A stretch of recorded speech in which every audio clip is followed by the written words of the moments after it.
আজকে সারাদিন বাড়িতে একাই কাটাচ্ছিলাম, তাই ভাবলাম মাংস নিয়ে এসে মাংস রান্না করা যাক। যেই কথা সেই কাজ, তাই আমি মাংসটা নিয়েও চলে এসেছি। এখানে দেখতে পাচ্ছ আলু পেঁয়াজ ভালোভাবে কেটে নিয়েছি। কেটে নেওয়ার পর আমি ম্যাজিকের মতো করে টমেটোটাও কুটে নিলাম, দেখতেই পাচ্ছ। তারপরে ম্যাজিকের মতো মশলাটাও বেটে নিয়েছিলাম। মশলা বাটা হয়ে যাওয়ার পরেই মাংসটা ম্যারিনেট করে নিয়েছিলাম। মাংস ম্যারিনেট হয়ে গিয়েছে, এরপরেই আলুটা ভালো করে লাল লাল করে ভেজে নিয়েছিলাম।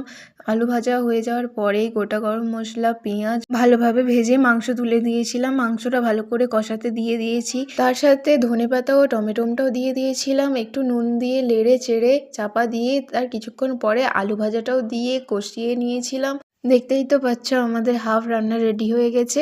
এরপরে আমি জল দিয়ে ভালো করে সিদ্ধ করার পরে নামিয়ে নিয়েছিলাম। এই দেখো আমি এখানে খেতেও বসে পড়েছি। আমি এখানে আমার ফেভারিট লেগ পিসটাই নিয়েছিলাম আর একটা আলু মেখে খেয়ে নিয়েছিলাম, বেশ টেস্টিও হয়েছিল।